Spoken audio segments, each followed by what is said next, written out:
Gautam Adani George Soros വിഷയങ്ങളിൽ പാർലമെന്റിന്റെ ഇരു സഭകളും ഇന്ന് പ്രക്ഷുബ്ധമാകാൻ സാധ്യത.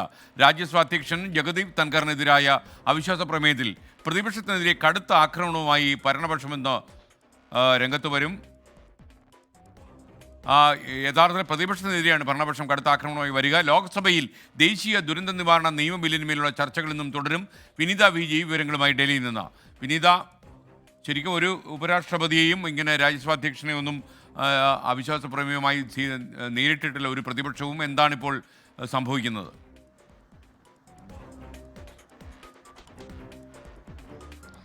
വെരി ഗുഡ് മോർണിംഗ് എസ് കെൻ സൂചിപ്പിച്ചതുപോലെ തന്നെ ഈ പ്രതിപക്ഷത്തിന്റെ അവകാശങ്ങൾ ലംഘിക്കുന്നുവെന്നാണ് അവർ പ്രധാനമായും മുന്നോട്ട് വയ്ക്കുന്ന ആരോപണങ്ങൾ.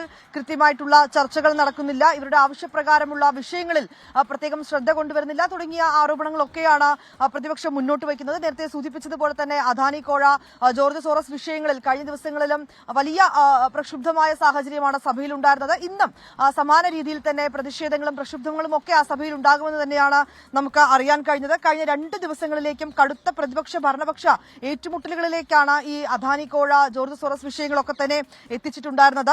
ഈ അധ്യക്ഷൻ ജഗദീപ് ധൻഖറിനെതിരായ അവിശ്വാസ പ്രമേയത്തിൽ പ്രതിപക്ഷത്തിനെതിരെ കടുത്ത ആക്രമണവുമായി ഭരണപക്ഷം രംഗത്തെത്തിയിട്ടുണ്ട്. അതിൽ ഏറ്റവും പ്രധാനമായി അവർ പറയുന്നത് ഈ അദാനി ഈ കോഴക്കേസിൽ നിന്നും ശ്രദ്ധ തിരിക്കുന്നതിന് വേണ്ടിയാണ് ഈ ജോർജ് സോറസ് വിഷയത്തിലൂടെ ഭരണപക്ഷം ശ്രമിക്കുന്നതെന്നൊരു ആരോപണമാണ് പ്രതിപക്ഷം മുന്നോട്ട് വയ്ക്കുന്നത്. ഈ ആരോപണ പ്രത്യാരോപണങ്ങളിലൊക്കെ തന്നെയാണ് ഇന്ന് സഭയിൽ വീണ്ടും സഭയ്ക്ക് പുറത്ത് പ്രതിഷേധവും സഭയ്ക്കുള്ളിൽ തർക്കങ്ങളും വാക്കുതർക്കങ്ങളും ഒക്കെ ഇന്നും ഉണ്ടാകാൻ തന്നെയാണ് സാധ്യത. ഒപ്പം തന്നെ ഏറ്റവും പ്രധാനപ്പെട്ട മറ്റൊരു കാര്യം, ഈ ലോക്സഭയിൽ ഇന്ന് ദേശീയ ദുരന്ത നിവാരണ നിയമ ബില്ലിന്മേലുള്ള ചർച്ചകൾ അത് ഇന്ന് തുടരുമെന്നാണ് നമുക്ക് അറിയാൻ കഴിയുന്നത്. S K. Okay, thank you. Vineetha വിജയാണ് വിവരങ്ങൾ നൽകിയത്.